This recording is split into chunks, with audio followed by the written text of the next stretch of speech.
साहस र ईमान खोज्दैछ।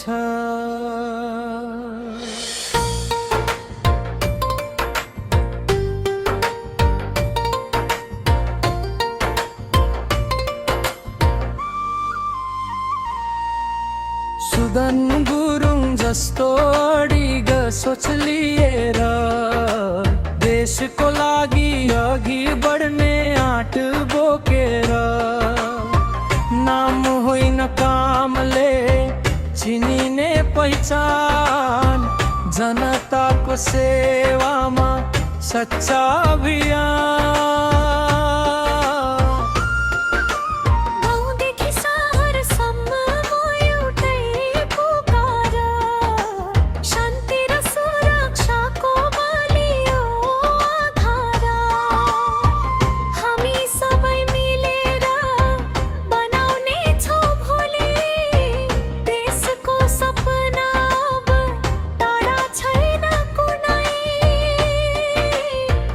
विश्वास छ झै आशा छ, देश बदल्ने ठुलो भाषा छ।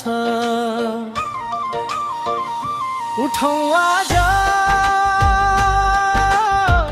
देशको आवाज बनौँ, सत्य र साहसको बाटोमा हिँडौँ।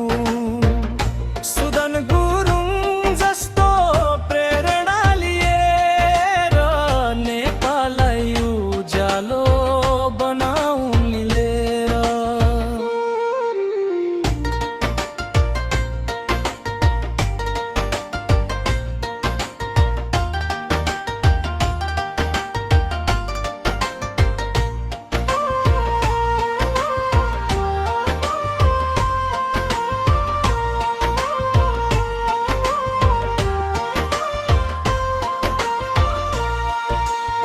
कठिन घडीमा पनि नझुक्ने मन, जनताको साथमा उभिने पनन।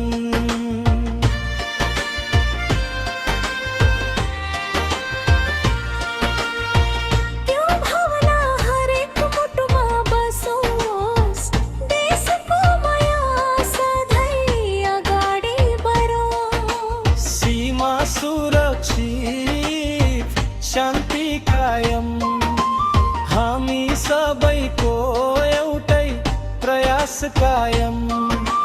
सपना ठुला छन्, आँट अझै ठुलो, देश प्रेम नै हाम्रो असली मुलो। हामी नै शक्ति, हामी नै आधार, देश बनाउने हाम्रो जिम्मेवार। एकताको आवाज गुन्जियो साझ, भोलिको नेपाल बनोस् अझै साझ। उठौँ आज देशको आवाज बनौँ, सत्य र साहसको बाटो